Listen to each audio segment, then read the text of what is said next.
We're joined today by a very special guest, Pierre Lassonde, Chairman Emeritus of Franco-Nevada. He is also the CEO and Chairman of Firelight Investment. He is a very distinguished guest, preeminent voice in the mining sector. We're delighted to have you back with us, Pierre. Welcome. David, thank you very much for having me. Always a pleasure to be on Kitco. Thank you very much. Always a pleasure to have you. We're here to discuss recent market action. I had you on the show a few months ago, and we went into detail about your philosophy, your background in mining. For the viewers who haven't seen that video, it's highly educational. Pierre has gone into great detail about his strategies for the last 30 years and how he's built an empire for himself. I highly recommend you check out that video if you haven't already. Today, we're talking about recent price actions. Gold has continued to fall. I'd like to start with an overview of the gold market. Why do you think, in your words, why do you think the gold price has continued to fall since its August highs? Well, the main answer to that is the 10-year tips and the US dollar and a little bit of the Bitcoin. And if I can take all three separately, I would say that the increase in yield that we've seen in the US, particularly recently, accounts for probably 40 to 50% of the decrease in the gold price. The increase also in the US dollar value vis-a-vis other currencies, probably 30 to 40%. And then the rest, I would say like 10 to 20% is due to I would call it the mania around Bitcoin. Okay. That is about what's going on right now. All right. So you consider Bitcoin a threat to gold? Was that a fair term to use? I wouldn't say it's a threat because I look at Bitcoin very differently than I would look at gold. People who buy gold are risk-off people. They're people that they want to essentially take a risk off their portfolio and diversifying. When you buy Bitcoin, you're risk on because if you look at the volatility of Bitcoin, it's totally risk on. So the profile of the investors is very different. But the fact is that when you look at the millennials in particular and the kind of money that have been floating in their pockets because of, Serbia and Canada, because of the COVID bill relief in the US, they're at home, they're, playing, what are their friends buying? They're buying Bitcoins, they're not buying gold. And that has had an impact, and which I value at about 10 to 20% of the decrease in the gold price. All right. We can talk about that again in just a minute. I'd like to talk about gold equities now. You told me something very interesting offline, which is that gold equities typically lead the bullion at the bottom. What did you mean by that? And can we observe a similar pattern right now? Well, if you go back, and this is my 6 or 7 gold cycle. So I can't get too excited by, like up and down 20 or 30%. I'm too old, I'm afraid, or I've seen too many. But at the bottom, if you look at the 2000, for example, when we had a turn, the gold equities always lead the bullion. And why, I don't know, but it seems that the equity investors are smarter than the bullion investors. And they're always ahead by, a month or two of the bullion. And right now, there is a bit of a discrepancy, and it started about last week, where, in fact, the gold equities are up while the gold bullion keeps going down. So I'm kind of wondering whether or not we're right at this particular point in the cycle where the equities are telling the bullion market maybe there's a turn coming. Okay, so you could see the gold bullion go down maybe another $20-$30. But if the gold equity stays on path right now, I would say that this is the sign that we are reaching the bottom in the bullion market. Do you think the gold equities are following, well, you said there's a discrepancy. Do you think maybe they're following the S&P 500, the broad equities indices more right now? Well, equities are equities, so you're absolutely right. I mean, if the S&P is going up, the gold equities will have a tendency to go up because they're more correlated to the overall market than the bullion itself. So there is some truth into that. And we are in a bull market. So that's number one. But also there's the fact that, even at $1,700 gold, the gold mining companies are making a lot of money and they are paying fantastic dividend. I mean, you look at Newmont, the stock has got a 4% yield. Well, where are you going to get that kind of yield even in the debt market? Like you can't that. So I think that the return to the shareholders is putting a floor on the equities themselves. I want to ask you if let's say we have a situation where gold and the equities move in different directions. In that scenario, would the gold miners follow the broad equities index, or would it follow gold?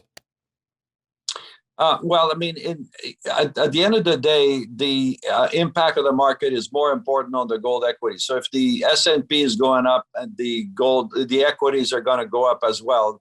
And of course, if a bullion market turns around, they're going to go up twice as fast. I understand. All right. Yeah.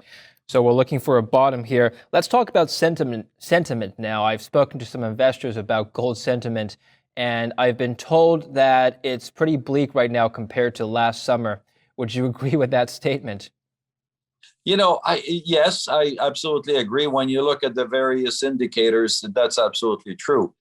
Personally, I can't see exactly, I mean, we've had a correction that's been, quite impactful, but you have to remind ourselves that if you're mining gold today and you're getting $1,700 an ounce, the miners are making a lot of money. Their cost all in is about $850. So they're making like a 100% margin. That is huge money. Can't forget that.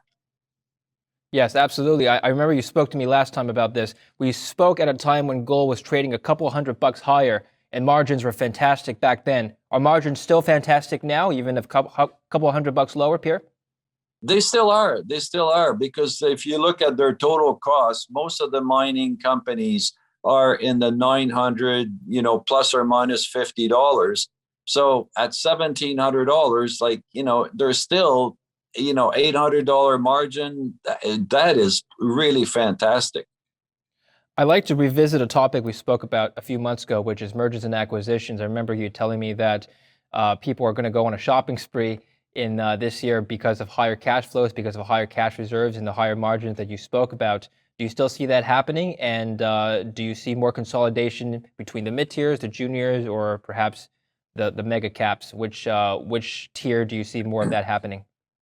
That's a very good question, David. And what I will say to you is that this correction in the equities is setting up an M&A, a merger and acquisition environment that is exceptional because it's realigning a lot of companies' value to the point where they are keen now to proceed, where before the values might have not been aligned, like, one stock trading at 1.4 times NAV versus one at 1.2. This correction has kind of brought everybody back up to levels where they can talk. And I expect, and I hear a lot of talking around in the industry. So I expect that you're going to see a number of announcements over the next 3 months. I really do. In your experience in the past, Pierre, have you observed more deals being done at high margin environments or low margin environments? A low margin environment. That's interesting. First of all, there's more to gain, in a low margin environment when you do 1 + 1 = 3. There are a lot of, I've done 2 triple mergers, in my life, where 1 + 1 + 1 = 5. And not, what do you 3. mean by that, Pierre? Well, if you look back at, in 2007-8, I engineered the triple merger of, at that point it was Metallica, which had a small, nice open pit mine in Mexico, making great margin, but it had no projects. And at that point, we had just finished building the mine, so we had no cash. And we were able to find a company which had the New Afton development project. So they had a great project, but they had no cash. And then we found a company that had cash but no project. And we put the 3 companies together. Now we had a company with an operating asset, making money, a development asset. We had cash to develop it. And that became the New Gold deal. And each of the stock were trading at $1. And when we merged them, the resulting company ended up trading at over $14 a share. I see. And Okay. that's what I mean by 1 + 1 + 1 = 5. Yeah. So okay, you've realized accretion, higher synergies. Just to Absolutely. And that's the kind of thing that exists right now. I mean, there are companies out there where they should either merge with like their neighbors to, so they don't have to spend twice the capital. They should really, there's still too many management team that are collecting checks instead of like looking at shareholder value and say, like, what's best for our shareholders, not for the management, but for the shareholders. And there's got to be more pressure on these companies to merge and get on and deliver shareholder value. who's going to be applying this pressure, Pierre? Is it the shareholders themselves, or is the market going to apply pressure by, let's say, I don't know, maybe some incentive from either the government, or we're going to see competitors doing deals, and then okay, well maybe we should be catching up. I like to know how this pressure will be implemented. Well, I think the pressure will be implemented by the board of directors of these companies more than anything else, because they will see the pressure coming from other deals. And in the case of Metallica, for example, and New Gold, when you have that kind of example, and your company is underperforming vis-a-vis the market, you get a lot of pressure from your shareholders, from your board of directors, and then at some point, you may just get, acquired. You may have a hostile bid in front of you, and that's not good. Yeah. Okay. That doesn't reflect well on management. Right. Right. Yeah. And in this environment that we're speaking about, do you think investors would prefer to be in the bullion space or in the mining space? Usually, when prices are at sort of a rebound, like you're talking about, what do you usually see? Oh, I mean, I would prefer to be in the equity, absolutely, 100%. Okay. But just to circle back to the bullion market, the one thing that is different between bitcoins and gold is that the gold market is a real physical market. Sure. And what we are seeing now in China and India is a huge rebound in the physical sales of gold. I mean, gold demand in China is up 171% this quarter and over last year. And we're going to see the same kind of rebound in China and in India. So there is a point where the physical market comes and say, okay, give it all to me because we'll take it. And I think we're probably reaching that point right now as well. So that's also the good news of the gold market. That's a very good point, Pierre. How big is the physical market in relation to the entire gold market of around $9 trillion, just approximately? And does it have a lot of impact on the price at the end of the day? Oh, it does. I mean, at the end of the day, the physical market sets the price because, every time an ounce of gold is sold to the physical market, it sets the price. So the physical market, just to give you an idea, has been as much as 90% of the market and has been as low as 30 to 40% of the market. Right now, it's about 50-50 between investment demand and the physical demand. But last year, the physical market, the investment market was definitely the market that impacted gold the most. And if you look at the gold ETF, they were up over 850 tons last year because of investment. This year, it's been a relentless drawdown, selling every week and every week. When you see the gold ETF flatten out and the demand start to pick up, that will be the sign that the gold price is going back up. But in the meantime, it's the physical market, the jewelry market, that will pick up the gold that's being sold. I like to draw parallels to the silver market. Now, we saw something happen not too long ago with the silver squeeze. There was a lot of demand, a huge surge in demand for the physical market. In fact, many retailers ran out of inventory. I remember that night, it was a Sunday. They ran out of inventory completely. They had to maybe even backdate some orders or reject some orders completely. Yet we did not see the physical price or the spot price of silver rise above $30 and sustain that level for very long. Why do you think that squeeze did not have the effect on pushing up the silver price, Pierre? Well, because the silver market is a huge market, just like the gold market is. And, at the end of the day, you can squeeze the market for a day or two, but you cannot squeeze the market forever. And trying to, back in the 1980s, I remember when the Hunt brother put the squeeze on the silver market and ran the price from $5 all the way to 50 by controlling the output. I mean, what they were doing is essentially buying the mine production, and they forced the market to go short, and the market just went bananas. Here, the market today is so large; it's 1 billion ounces that is produced every year. That you cannot have the same impact that you did back in the 1980s. Now, the good thing about what's happened, though, is that it sensitized a lot of the millennials to the physical market, to silver market. So even though they may have come in, come out, and just like did a quick transaction, the fact that they're even aware of it, to my mind, is a big plus to the market. Okay, well, do you think that the silver squeeze movement, if you want to call it that, had any lasting impact on the silver market? Well, if there is any lasting impact, I would say that was the lasting impact, because in terms of price, no. But in terms of knowledge of the market, at least now there is a knowledge of the market by a whole new generation that wasn't there before. I was speaking to some other guests about this issue, and I thought that perhaps if they had tried to squeeze specific mining stocks more so than the bullion, maybe that would have more of a market impact. Would you agree with that? Yeah, I would agree with that, especially the stocks that are more, I would say illiquid. Because the thing with GameStop, the reason why it went nuts is essentially it was totally illiquid. It had already been shorted twice over, and there was no liquidity in the market. So if you were to take, a mining stock with only, I don't know, like let's say 50 million shares, and of which 20% is owned by management, then all of a sudden you could really have a huge impact on the stock itself. But that we did not see. Okay, I'd like to talk about the junior mining stocks that you're involved with now. That was a perfect segue. Orla Mining and Prime Mining. First of all, maybe you can give us a brief introduction to those people who have not seen our last interview.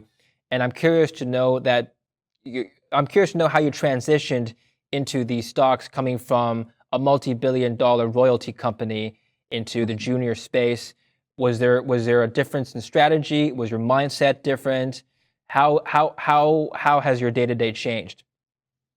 Well, there is a definite mindset difference. I mean, the royalty business is a totally different business, and I will never compete with Franco-Nevada on the royalty business. I'm still a very large shareholder of the company, and it will have my undying affection. You can be sure of that to the day I die. So, there's no way I could be in that business. But on the other hand, having been at Newmont Mining for 7 years and, run at that time, the largest mining company in the world, I did learn a few things. And also my days as an investor, to me, the number one thing is optionality, is that if you're going to make money, you need optionality. And there's two forms of optionality in our business. There's land optionality, and then there is resource optionality. And if you can buy optionality for very cheap, you're going to make a lot of money, especially if you can get it for free. So when we built Orla, the idea here that we were able to buy Camino Rojo in Mexico, which at the time had 1 million ounce of oxide, but 7 million ounce of sulfide for a very modest price. So, well, all you need is for the gold price to go up, and you have tremendous optionality. And that's exactly what's happened. We're also able to do a deal with our neighbors. So now we have 2 million ounce or more or less of oxide open pit mineable, which is now under construction. And there's still, 7-8 million ounces of sulfide resource that we're looking at. How can we make that, possible? So, and then on top of that, we got a project in Panama through a company that we bought, Pershimco. And that company's got a small open pit, a real beauty gold mine.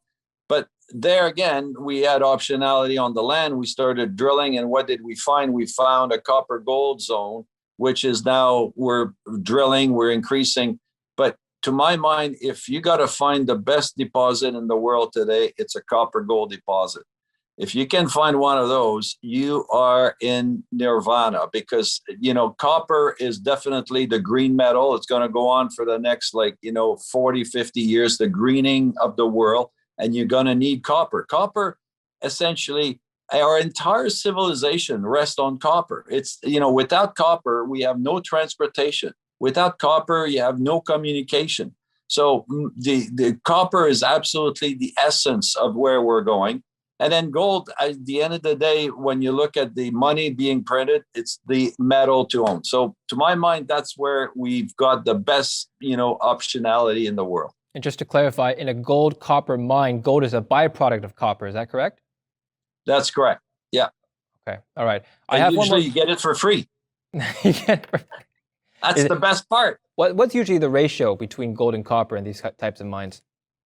David, it's all over the place. There are some copper mine like Cobre Panama, for example. It's 95 plus. It's 98% copper.